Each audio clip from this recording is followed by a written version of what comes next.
Objection ఉంటే LA minister కానీ deputy CM finance కానీ లేవాలి అధ్యక్ష. రేపు పద్దుల మీద చర్చ ఉంది. పద్దుల మీద రేపు చర్చ ఉన్నప్పుడు కన్సర్న్ మినిస్టర్స్ని చెప్పమనండి, అభ్యంతరం లేదు. ఇప్పుడు నేను ఒక్క శాఖకు ఒక మంత్రి లేస్తే నేను ఇప్పుడు 32 శాఖలు మాట్లాడాలి. అందరు లేస్తారా మంత్రులు? They have to answer. రేపటి నుంచి పద్దులు ఉన్నాయి, దాని మీద మాట్లాడమనండి. ఒకటి ఇప్పుడు ఏదైనా చెప్పాల్సి ఉంటే డిప్యూటీ సీఎం చెప్పాలి, నేను డీవియేట్ అయితే ఎల్ఏ మినిస్టర్ గారు మాట్లాడాలి, లేదా సభానాయకుడికి అవకాశం ఉంటుంది. దయచేసి మినిస్టర్స్ నుంచి ఇంటరప్షన్ లేకుండా చూడండి. అయితే గౌరవనీయులు మన జూపల్లి కృష్ణారావు గారు ఎక్సైజ్ మంత్రి గారు వాస్తవాలు ఒప్పుకున్నందుకు వారికి ధన్యవాదాలు. 7,000 కోట్లు పెంచుతున్నాం. ఈసారి ఎక్సైజ్ మీద 42,000 కోట్ల ఆదాయాన్ని మేము గల్లీకో బెల్ట్ షాపు పెట్టి ప్రజల రక్త మాంసాలు పీల్చి పిప్పి చేసి వసూలు చేస్తామని ఆయన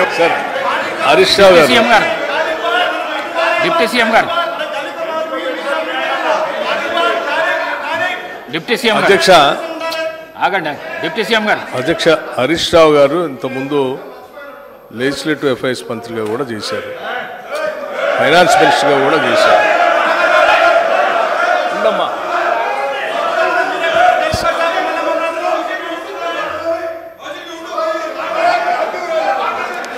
సభలో ఇవాళ 10 సంవత్సరాలు వాళ్ళ ఆర్థిక విధ్వంసం చేసి రాష్ట్రాన్ని అప్పులపాలు చేసి అసలు ఈ రాష్ట్రంలో పనిచేస్తున్నటువంటి ఉద్యోగస్తులకి జీతాలు కూడా ఇవ్వలేనటువంటి కటకటలాడే పరిస్థితులు ఈ రాష్ట్రాన్ని నెట్టేస్తే ఇప్పుడే కొద్దిగా ఘాట్లో పెట్టి నెల మొదటి తారీఖున వాళ్ళ జీతాలు ఇస్తూ ఇటు వ్యవసాయాన్ని, సంక్షేమాన్ని, పరిశ్రమల్ని, హైదరాబాద్ నగరాన్ని, మహిళల్ని, యువతని అందరినీ దృష్టిలో పెట్టుకొని ఒక ఆలోచనాభరితమైనటువంటి బడ్జెట్ను ప్రవేశపెడితే రాష్ట్ర వ్యాప్తంగా ప్రజలందరూ హర్షిస్తూ ఉన్నారు. కానీ హరీష్ రావు గారు ఒక్కడికి మాత్రం చాలా కంటగింపుగా ఉంది అధ్యక్ష. ఏంది రాష్ట్రాన్ని బాగు చేయటం కోసం ఇట్లా బడ్జెట్ పెడతా ఉన్నారు, మాలాగా ఆదాయాన్నంతా రకరకాల మార్గాల్లో ఖాళీ చేస్తే అయిపోయేది కదా, ఇదేంది అని వారు మాట్లాడుతూ మేము వాస్తవాలే మాట్లాడతాం, మాదంతా విన్న తర్వాత మీరు చెప్పండి అన్నారు. నేను సైలెంట్ కూర్చొని రాసుకుంటున్నాను. ఏం చెప్పారు? లేచి ఎక్సైజ్ మంత్రి గారట లేచారట, వారు 7,000 కోట్ల ఆదాయాన్ని పెంచడానికి గల్లీ బెల్ట్ షాప్ పెడతాం, మేము పెంచుతామని వారు చెప్పారట. ఇప్పుడే కదా అందరు విన్నారు కదా అధ్యక్ష, ఆ మాట ఏమన్నా అన్నారా వారు? ఇంతకంటే అన్యాయంగా ఉన్నది లేనట్టు లేనిది ఉన్నట్టు ఈ రాష్ట్ర ప్రజలకి భ్రమలు కల్పించి 10 ఏళ్ళు రాష్ట్రాన్ని సర్వనాశనం చేశారు. ఇప్పుడు మళ్ళీ మొదలుపెట్టారు. 5 నిమిషాల్లోనే భ్రమలు కల్పించడానికి ప్రయత్నం చేస్తున్నారు. ఇది ఎక్కడ అన్యాయం అధ్యక్ష?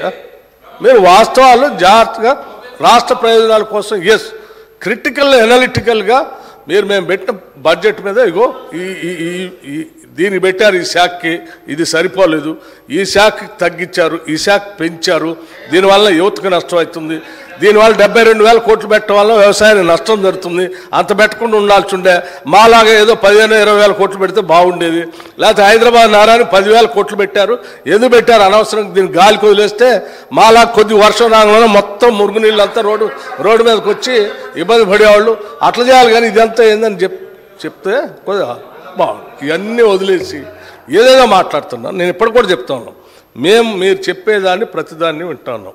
అసలు మేము ఏమనుకున్నాము, ఇంత బాగా బడ్జెట్ పెట్టాము, సరే ఈ బడ్జెట్ మీద నిన్న వారు బడ్జెట్ వినడానికి వచ్చారు కదా, ఎల్ఓపి గారు వచ్చారు కదా, వాళ్ళు వచ్చి ఏమైనా మాట్లాడతారేమో, ఏమైనా ఉంటే విని సమాధానం చెప్దాం అనుకున్నాం. వారు రాలేదు. రాకపోగా వీరు మాత్రం వారు రాలేదు, బాధ్యత లేదని దీని ద్వారానే స్పష్టంగా అర్థమవుతుంది. వాళ్ళు ఏదో మాట్లాడరు కాబట్టి గుడ్డగాల్చి మీదేసిపోదామనంటే ఎట్లండి? ఇది కరెక్ట్ కాదు హరీష్ రావు గారు. మీరు పద్ధతిగా మాట్లాడండి, మేము డెఫినెట్గా సమాధానం చెప్పడానికి సిద్ధంగా ఉన్నాడు. సో ఫైనల్గా బట్టి గారు కూడా డిస్ప్యూట్